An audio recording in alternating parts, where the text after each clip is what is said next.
starting 400 years ago, almost to the day, on the backs of those who were kidnapped, brought here in the Middle Passage, and through the whip and the chains and being sold and separated and treated in the most humiliating way, tortured beyond our imagination to comprehend today in 2019, built the wealth, built the greatness of this country, that their descendants would meaningfully, for hundreds of years thereafter, be locked out from enjoying or in any meaningful way participating in. That's also the United States of America. And we took some comfort, and it was cold comfort for people who do not look like I do, that the presidents of the United States of America were trying to realize that ideal. We're trying to live up to those words until this president of the United States of America, in his maiden speech, descending that escalator in the Trump Tower, defining Mexican immigrants as rapists and criminals, though they commit crimes at a far lower rate than those who are born in this country. Repeatedly warning of invasions from Guatemala, from Honduras, from El Salvador, literally sending more than 5,000 U.S. service members to the U.S.-Mexico border. To meet what? Kids who traveled 2,000 miles, fleeing the deadliest countries on the face of the planet, fleeing droughts that you and I had a role in creating, droughts caused not by God nor by Mother Nature, but by climate change, our own emissions and excesses and inaction in the face of that. And they're coming here to this country of asylum seekers and refugees seeking shelter. And whether it is the U.S. service members, whether it's the Border Patrol, whether it's a wall, whether it's the cages that we put those kids in, or the fact that you and I, because in a democracy, we're the government, and we can take no satisfaction or superiority in blaming this on one person, though he shoulders a lot of it. Every day this happens, it's on all of us. 7 kids whose lives were lost in our care, in our custody, in the wealthiest, the most powerful country on the face of the planet. How do we do this? We have a president who calls them animals, and that's what he said, who calls them an infestation, which is what you might call a cockroach. Or if you're referring to a human being, you did it during the Third Reich in the 1930s and 40s. You didn't do it in the United States of America in 2018 and 2019. He talks about predators. He talks about killers. And he says it over and over and over again. A key to the success of propaganda in fascist dictatorships, not in a great republic or a democracy like ours. And in this year, in May, in Florida, one of these big rallies, when he's talking about this invasion and these immigrants who are coming to get us, he asks the crowd, how do we stop them? And someone yells back, shoot them. And the crowd literally roars their assent. And President Trump, the President of the United States of America, smiles and laughs his consent. And so when someone travels 600 miles from Allen, Texas to El Paso, Texas, with an AK-47, a weapon designed for war, a weapon designed to kill people on a battlefield as effectively, as efficiently, in as great a number as possible, something that is so bizarre when you sit down and think about it, so bizarre to the killer's mother that when that weapon came in, she called the police in Allen, Texas, and said, what in the hell does my son need with an AK-47? He's not in the military, he's never been trained in it, doesn't need it to hunt, doesn't need it for self-protection. And the police just said, I'm sorry, man, perfectly legal to do that. Nothing we can do to help you. Well, he brought that weapon of war, which he could legally purchase in this country, and he brought that hatred, and he brought that racism, and he brought the message that Donald Trump has been delivering the last 3 years. In the manifesto that he published, he warned of an invasion. He used the talking points from Fox News, fear of a replacement, Hispanics coming to Texas to overwhelm us in our politics, in our democracy, at the polls, in the voting booth, and who will represent us going forward. And then in a Walmart in my hometown, he opened fire and killed 22 human beings, grievously injured dozens more, and put a target on the back of Hispanics throughout this country. Just outside the memorial, outside of the Walmart, a young woman came up to me, and she reintroduced herself because she had played for an event of ours before. She has a mariachi band, Mariachi Femenil Flores Mexicanas. And I said, tell me how the band is doing, tell me how the bandmates are doing, what's going on? What has got you so shaken right now beyond what has happened in our community? And she said, I feel like they're gonna come after me. I'm no longer willing to play in public. Mariachi is so symbolic of Mexican culture, Hispanic pride. We feel like we're a target when we're out in public. That event had changed her in some way. And I reminded her, the killer did not come from our community. This is not who we are in El Paso. Nonetheless, I think she's got something when she's afraid, something that is consistent with what she's been hearing and seeing in this country right now. I want to say this one more thing about El Paso. As horrific as that act of terror was, the way that the community responded, the surgeons, the nurses, the custodial staff at the 2 hospitals to which the patients were brought, was nothing short of heroic. So many lives that they were able to save. The thousands of El Pasoans who donated blood, lines wrapped around the block under a broiling sun in the Chihuahuan desert, made me proud.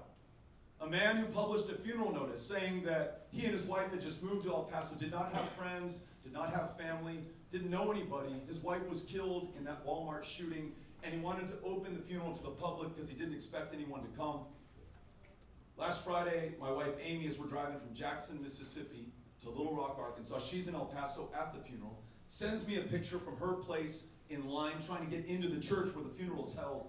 She waited 4 hours. The lines wrapped around the blocks many times over. First hundreds, then thousands of people coming out to be with this man in his grief. At this vulnerable, desperate moment in his life, we were together. I'd like to think that's how El Paso will be remembered, not for the terror attack, but how we came together.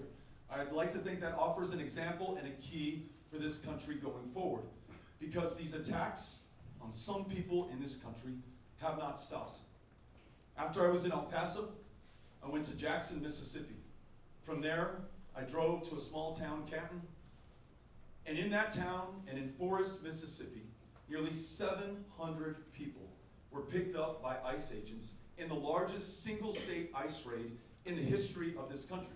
Now, these are folks who had been in the United States of America from Guatemala for 10, 15, 20 years. Polleros, working in the chicken processing plants, one of the toughest jobs available to our fellow Americans. And they traveled 2,000 miles to come here for the privilege of working and making $8, $10, if they've been there for a long time, $12 an hour to do that. Committing no crimes, perpetrating no violence, posing no threat to this country. Hundreds of agents swooped in, helicopters overhead, people tied by the wrists, by the ankles, hog-tied ankles and wrists together. And right now, or at last count, 400 people still detained. And yet again, in the face of that adversity, some of the best of us in America stepping forward. We went to a Catholic church in Forest, Mississippi. Fathers and sisters, priests and nuns, attorneys working pro bono absolutely for free, trying to help these families out. We met a father whose wife is being detained. In his arms is their 4-month-old daughter, who is inconsolable right now. The mother, her breasts swollen, in pain, she was still breastfeeding. Depressed as a human being can be, I can only imagine. Unable to post bond because she somehow poses such a threat or a risk to this country that we cannot free her to work the job in the chicken processing plant and to raise her U.S. citizen child. I say all of this because we cannot act like these are acts of nature or this is our fate or lot as a country. The owner of that plant, the owners are very big Republican donors. They spend millions of dollars in campaigns, and yet they cannot get work permit to these people. That's right. This is also a story about who has access in our democracy, who can purchase influence and outcomes as well. But I also want... The owners weren't charged, they weren't arrested. The owners were not charged, were not arrested. The next day, they are posting help wanted notices to try to hire replacement workers. We met with some of those workers who were too afraid to go in and pick up their paychecks for the $8 an hour that they earned, who will not be able to meet the rent payment in just a little more than 10 days, who cannot afford attorneys for their families. But let me make this point, please. I've heard people, including your junior senator, talk about gun violence as a mental health issue in this country. This is the logic. Crazy people do this stuff, so that's just crazy, and you just gotta accept it. How do you stop crazy in this country? Which is demeaning to those who have mental health challenges, who need help right now, which is vilifying the absolute defenseless in the United States of America, and is turning a blind eye that we sell these weapons of war, that there are 329 million Americans and 390 million guns on the street, that this is a human cause problem with a human solution, like not only universal background checks and red flag laws and ending the sales of weapons of war, but picking up those weapons of war, the millions that are on the streets right now, so they cannot be used against us.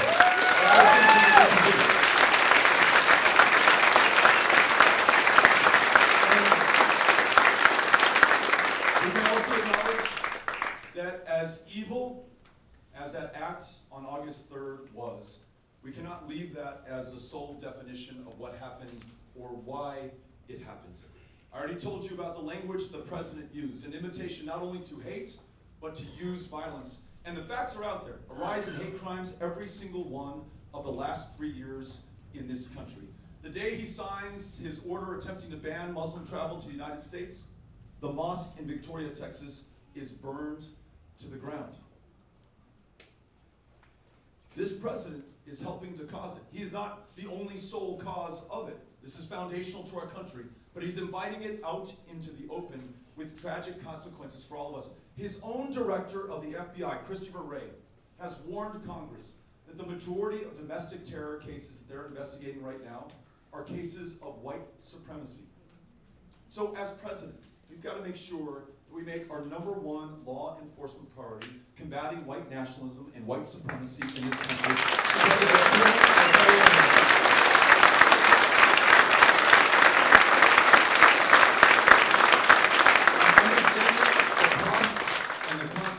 Of this hatred and this racism, and connecting the dots for our fellow Americans.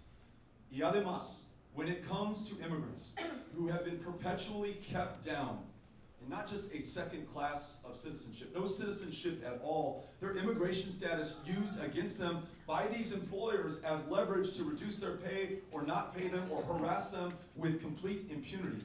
The best answer is not only to stop these ICE workplace raids, but to legalize the people who are here, free every dreamer from being offended, and making them a citizen.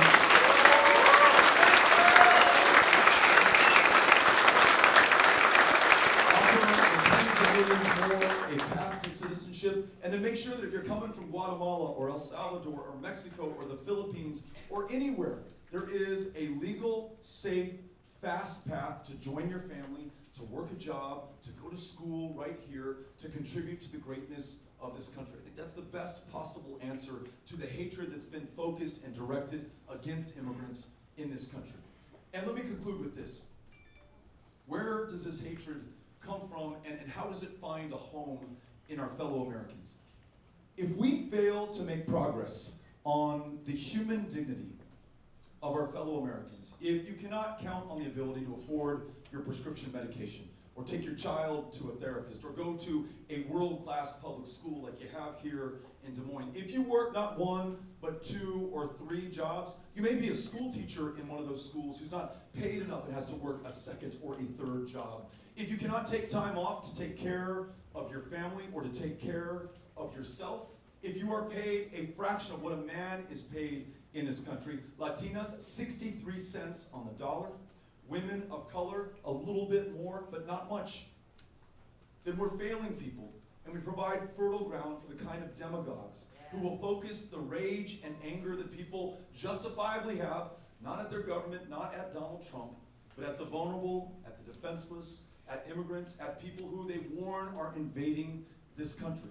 So on every single one of those issues, from the economy to healthcare, to immigration, to confronting climate change before it is too late, it is not enough only to campaign on those issues. We've got to be able to deliver once in office. And that means universal, guaranteed, high-quality health care. That means $15 an hour as the floor for a minimum wage in this country. That means paid family leave. That means funding for world-class public schools beginning in pre-K universally and ensuring everyone can afford college or afford to join a union in this country.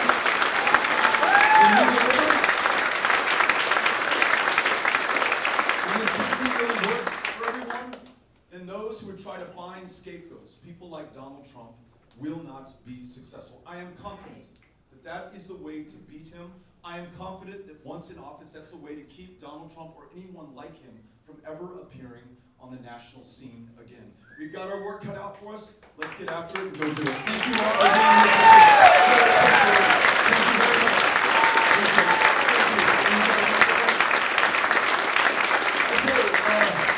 Cynthia's got a microphone. If you all, if anyone has a question, a comment, a suggestion, an idea, would love to hear from you. She'll bring the microphone over to you. All right, I see my first person. I'm running to you. Yeah, Beto!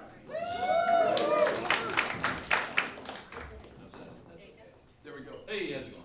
Good, thank you. I'm here because of climate change. You mentioned it twice. I think it hangs like a specter over everything you just said. Yeah. Every problem you discussed is going to be made worse Yep. by climate change. I feel like you guys aren't taking it seriously enough. You're not talking about it enough. I feel like you're not scared enough. So I know I'm supposed to put this like a question. Have you heard of the Great Dying? No, tell me. Okay, well, the end of the Permian, this is millions of years ago, there's a sudden release of greenhouse gases. It killed everything. 95% of life snapped out like that. Now, no one's talking about the Arctic methane. I haven't heard anyone talk about that at all. That's why climate change is scary. It's scary because there are 1,500 gigatons. That's billion tons of methane sitting in the Arctic right now, frozen. We're having this conversation because it hasn't melted, but it's starting to. Now, I would really like people to start phrasing this problem in that context. This is life and death. Yep. I have 2 small children. If we don't fix this, there is no future. That's what the science says. They also say we have to do something now. When they say 10 years from now, they mean we have to have a solution in place. Right. If we are going to start doing something, it's right now. Okay, so, I mean, I'm asking you, I'm begging you. Okay, 15 minutes to the next debate for climate change is not enough time. The top 5 issues you guys have are all climate change. That's all I gotta say, man. Thank you. Well said. Oh, she's got the microphone right there. Hi, my name's Emily Harris, and in February I'll be caucusing for kids. I'm a recent graduate of this university, and I'm also a young mother. My biggest struggle while in college was making sure that my child was insured because I couldn't work a full-time job and be a full-time student. She was then placed on Medicaid, which I'm sure you understand in Iowa is going through some massive changes, and I did not have the time as a full-time student to make sure that she was not losing coverage every single time a Medicaid provider dropped out of this state. So I was wondering, as president, what are you planning to do to make sure federally children are insured? Thank you for sharing your personal story to bring everyone's attention to this issue. As I mentioned earlier, you should never have to worry about what it will take or what it will cost to be able to take your child to a therapist or afford a medication or make sure that they get their shots or just make sure that they're well enough to learn on the first day of 2nd grade. I want them focused on listening to their teacher and doing well and meeting their new friends, and yet that's the reality for far too many of our fellow Americans, tens of millions who literally do not have insurance. Complicated in some states like Iowa where we privatized Medicaid. We made it harder, especially in rural communities, for rural clinics and hospitals to stay open. We just learned of another one discontinuing some levels of care here in Iowa this last week. The solution to this has to be universal, guaranteed, high-quality care. My path to get us there is to ensure that everyone who is not cared for now enrolls in Medicare. Everyone who is insufficiently cared for, who is trying to navigate that bureaucracy, who cannot afford their premiums or co-pays, can enroll in Medicare if they choose. And those who have employer-sponsored insurance that they like because it works for them, members of unions who fought for that health care plan, maybe in lieu of a wage increase, they can keep that. And so you get to universal while preserving choice. You roll Medicaid into Medicare. You roll the Children's Health Insurance Program into Medicare, a program that is incredibly effective at a very low cost overhead to the American people, where we just focus on making sure that your kid is well enough to live to their full potential. That's my plan. Thank you for asking. Appreciate it.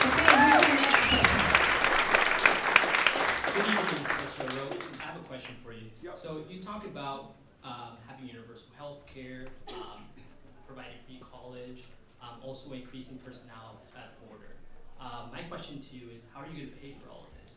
When we have national debt up to $22 trillion, that's, to me, that's something concerning, especially for myself as a younger generation who will probably have to deal with this issue.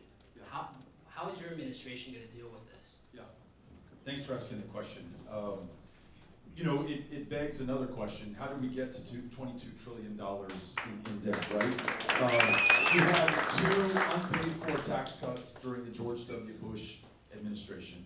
You have wars that in Afghanistan are in their 18th year, in Iraq are functionally in their 28th year, but have metastasized to have a presence in Syria, in Somalia, in Yemen, in Libya, in so many other countries around the world without definition of victory, without a strategy, without an end in sight. That's added trillions of dollars to the debt.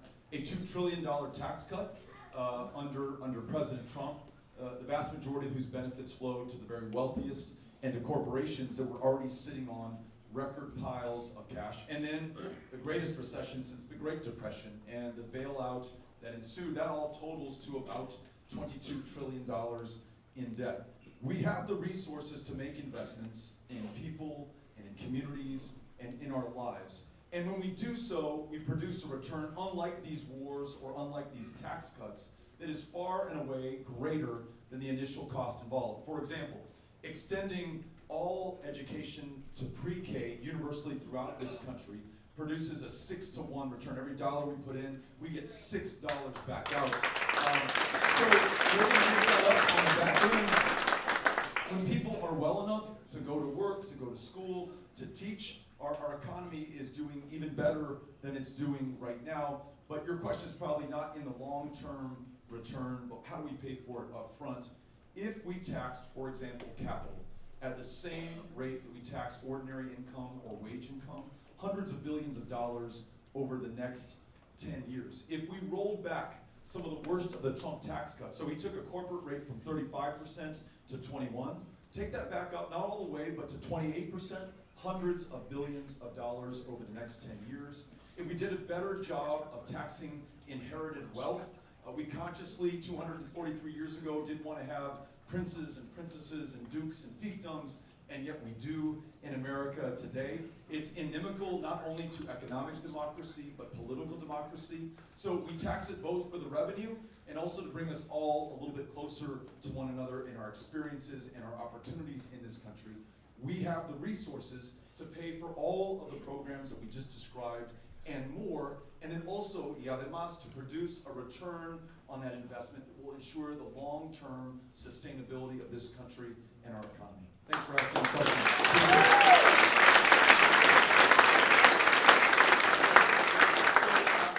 After this, we'll go here. Thank you for being here, and thank you for running for president. Thank you.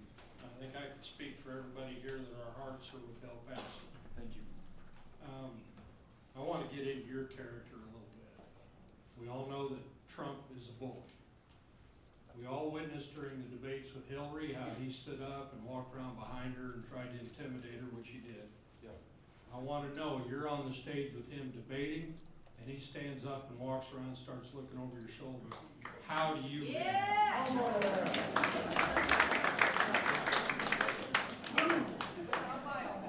Yes. you for clarifying that. Yeah. We stand tall. We stand proud of who we are. Here he is trying to intimidate people on lines of race or religion, saying that our differences somehow disqualify us as being Americans. Being fiercely proud of who I am and where I'm from and who we are as a country. I want that to come through on that debate stage, come through against Donald Trump. When he came to our community in the wake of this shooting, adding insult to injury, people stopped me on the streets and they said, why in the world would this guy who hates us, who invited this killer functionally to come to this community, now show up? Not a single person at the 2 hospitals that were caring for the victims, none of those patients came to see him when he showed up to our community. That doesn't tell you something. That you just can't see. So making sure that I reflect that fierce pride that I have in my community and continue to do the work that we started here tonight of connecting the dots, ensuring that you understand how Donald Trump has been terrible for this country, not just in the lives lost, in the economic losses that we're seeing here in Iowa, in the tariffs and trade wars that are costing us our farms and the next generation's ability to prosper in this state, in the steel jobs that we just found out about today that we lost despite the promises that he made, the consequence in Lordstown, Ohio at that GM plant, when as a candidate he promised them that they could buy that second home, that those jobs were not going anywhere, to lay out clearly and concisely for the American people the cost and consequence of Donald Trump. That will be my job on that debate stage. Thanks for asking the question. Okay, right on stage, Rep. Hi, my roommate Anna and I are starting at Grinnell College on Friday. Do you have any advice for us? Yeah, the short advice is do not do what I did when I was in college. First of all, congratulations, and that's got to be really exciting. For me in college, extraordinary professors, reading amazing books, but the real education was in the people that I got to be with and who I learned from, who came from all over the country and really all over the world. Got to study in New York City, which is also an immigrant city like El Paso, and frankly, today, like Des Moines, where we got to celebrate our differences. And that was so exciting to me. If you have not had a beer yet, that's amazing. Wait till you're 21, but it was when I was in college.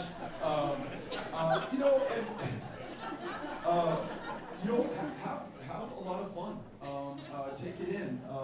Be kind to other people and expect them to be kind to you.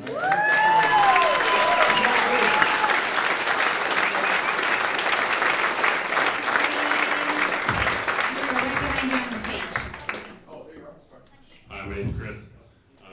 I just wanted to know your stance on an issue that has impacted the lives of many people in the United States, and that is the legalization of marijuana.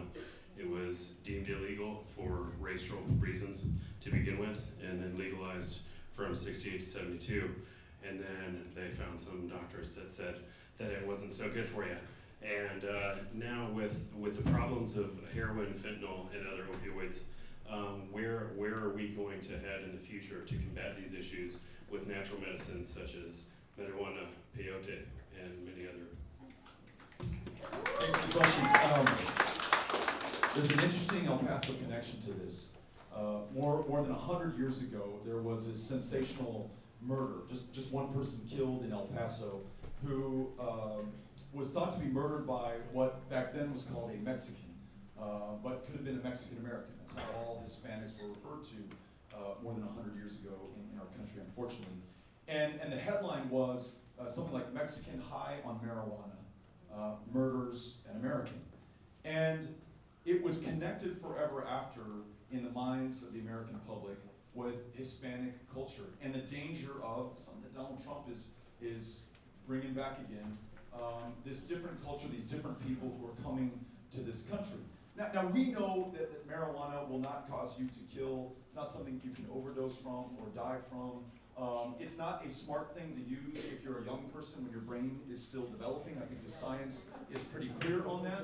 But it can help you in your recovery. I hear from veterans from PTSD, in the symptoms from traumatic brain injury. I talk to people who have fibromyalgia, a very painful condition, who've been prescribed a cocktail of drugs, none of which work for them, and yet when they use marijuana, life is all of a sudden livable again for them. So understanding the racist history of the criminalization of marijuana in the first place, associated with Hispanics and African Americans across this country. And in fact, when we federally outlawed it in the 1930s, the one interest group to speak up against criminalization was the American Medical Association, because they could find no scientific or medical basis for criminalizing it. And yet today, 2.3 million people behind bars in this country. We are the most incarcerated nation on the planet. So many there, people of color, arrested for nonviolent drug crimes, including possession of marijuana. So for all of those reasons, let's not only end the criminalization, let's end the federal prohibition, let's expunge the arrest records of those serving time or who have served time for marijuana.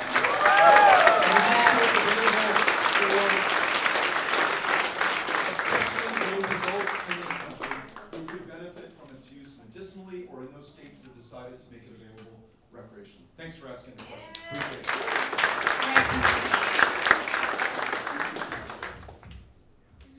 Tengo el gran privilegio de ser tercera y mis hijos cuarta generación mexicoamericanos. But the immigration situation is very important and very dear to me because I have taken a family from Honduras into my home that has been seeking asylum, and because of the changes that Trump has recently made to the asylum requirements, I'm afraid that that's going to change for them and they will have to leave, and that is something that is very, very hurtful to me and my family who have grown to love these people. What are you planning to do as far as the changes for asylum seekers? Thank you. First of all, thank you for what you're doing. And again, another example for this country about who we are.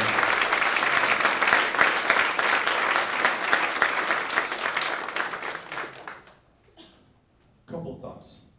One, we will never criminalize anybody seeking asylum or refuge in this country. That means we don't take their kids from them. We don't send the parents back and keep the kids in a cage. We don't put the kids in foster care in the United States against the will of the parents, which happens in some cases. We reunite all those families. We never detain them again. We institute something called a family case management program so that to the benefit of their dignity and at 1/10 of the cost of locking them up, we can make sure that we focus on their well-being and their ability, if they stay in this country, to thrive, and by extension, to help our country thrive. We will end a policy that you're probably aware of called the Migrant Protection Protocols, or NPP. And what that means is that when somebody applies for asylum in this country, from Ciudad Juarez to El Paso at our port of entry, they are forced to remain in place in Juarez. There are now close to casi 15,000 people in the albergues, or the shelters in Ciudad Juarez, one of the most dangerous cities in Mexico.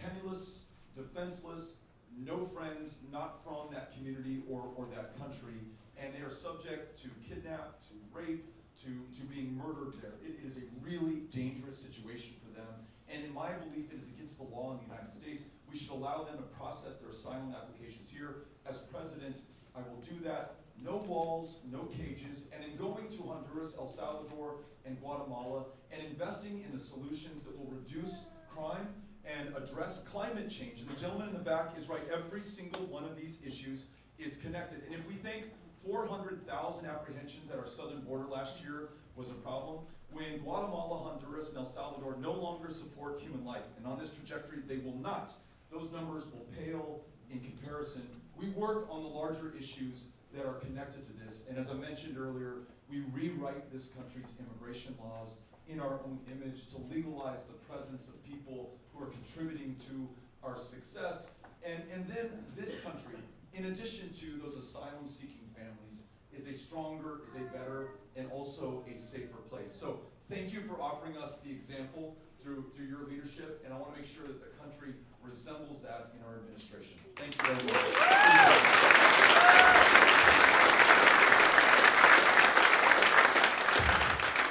My name is Jennifer Purcell. I'm joint earnest town hall meeting on Saturday, and I'm worried about the campaign funds that the people get right from the NRA. What are your opinions on maybe not having senators as lobbyists? Yeah. I think that, I hope that, and it feels like, that the power of the NRA is waning right now in America. The energy, I saw the video of the town hall meeting. The energy was not with the NRA. The energy was not with Joni Ernst. The energy was with you. And the reason I saw that video, as I was traveling in Mississippi or Arkansas or wherever we were when that came up on my feed, was because it really resonated. And it feels like what people are seeing in their communities as well. We were in a fairly conservative community called Conway, Arkansas this weekend. And I walked into a gun show. And I gotta tell you, I was a little apprehensive. The day before, I had just proposed a policy to buy all of the outstanding AR-15s, AK-47s, weapons of war that are out there in this country. Not necessarily the most politically popular position, definitely not at a gun show. To my surprise, as I'm walking in, a little apprehensive, am I in the right place? This gentleman walks up to me and he says, "You're Beto O'Rourke." And he strikes up a conversation, and I said, I gotta be honest with you, part of the reason I'm here is because we lose 40,000 people to gun violence every year. And I wanna make sure that I understand the solutions, but I also wanna talk to people who are involved in the business and in the industry. Tell me what you think. And this was his answer. He said, I should not be allowed to sell guns at this show. Because I'm not required to issue or conduct a background check. If you're 18 years old and you can prove it and you have a pulse, I have to sell you this weapon. That's wrong. Even though this guy is profiting from the current system, he knows the current system is wrong. Another guy who vehemently, but thankfully does not violently disagree with me on AR-15s and AK-47 says, look, I've got 3 kids, they're about to start school as well. I'm just as concerned as you are, Beto, about their safety. I don't know that stopping the sales of AR-15s is going to do it, but I'm willing to have the conversation. Another gentleman, Trump voter, said, you know what, if it's going to make this country safer to give back my AK-47, then let's do it. And the lesson to me is we shouldn't presume, based on party affiliation or who you voted for or where you live, how you feel about this issue. You care just as much about the safety and well-being of your kids. You're just as shocked that someone can walk into a Walmart or a synagogue or a church or a high school or an elementary school and kill people with that weapon of war. So let's at this moment reach out to one another, bring everyone in to that conversation and surprise ourselves with the fact that a majority of this country wants to do the right thing. They're just waiting for the political leadership that will reflect that. So not the NRA, but all of us.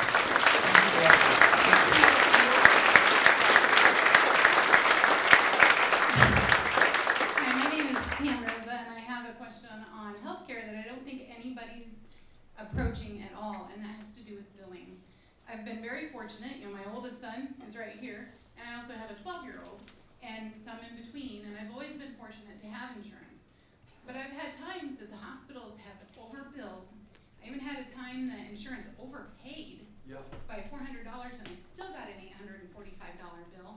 I have an elderly father that, I went to this college and my sister's educated, my brother's educated. We can't figure out my father's bills. And neither can the billing people that we're calling. And the bills are astronomical and he's insured. So until these corporate companies are required to send sensible billing, it doesn't matter what insurance you do. Right.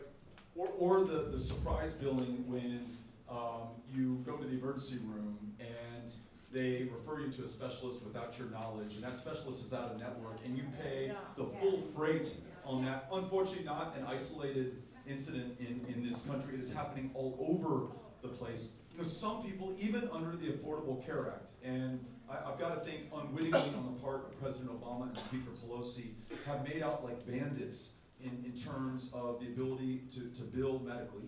Other people, most importantly the patients, are routinely shafted in this system. And surprisingly for me, and for the doctors and medical providers in the room, it won't be a surprise for you, but also in many cases for the doctors. I got a call from one of the most conservative doctors that I know in El Paso, who hated the Affordable Care Act, called it socialism.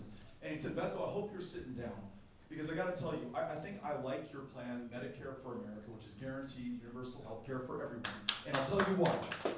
He said, I spend the majority of my day fighting insurance companies, filling out paperwork, negotiating with them instead of seeing my patients. The reason I went to medical school, the reason I answered this call was to deliver care to the people in this community, and I'm functionally prevented from doing that under this current system. If we can simplify things through the system that I described earlier, allow those doctors and nurses and nurse practitioners to focus on providing care to their patients, allow the patient to focus on getting well, allow the family to focus on thriving, we're gonna be such a stronger country for it. So whether it's the pharmaceutical benefits managers, whether it is these corporate hospital chains, whether it is the insurance companies themselves who have an overhead of 16, 17, 18% and are making outstanding profits right now, we have to make sure that the focus and the money returns to people and the delivery of care, and under our system we'll be able to do that. Thanks for bringing this up. Really appreciate it. And I'm really sorry if I didn't get to you. This is going to be our last question. It's not a question. I just want to thank you for doing all that you do in El Paso. Since Thank you very much. And thank you all for welcoming us back to Iowa. Honored to be back with you. We're going to hang out for a little bit for anyone who would like to say hello. Love to shake your hand. Anybody who wants to grab a photo. But it's an honor to be back, and we'll see you down the road. Gracias, everybody. Thank you.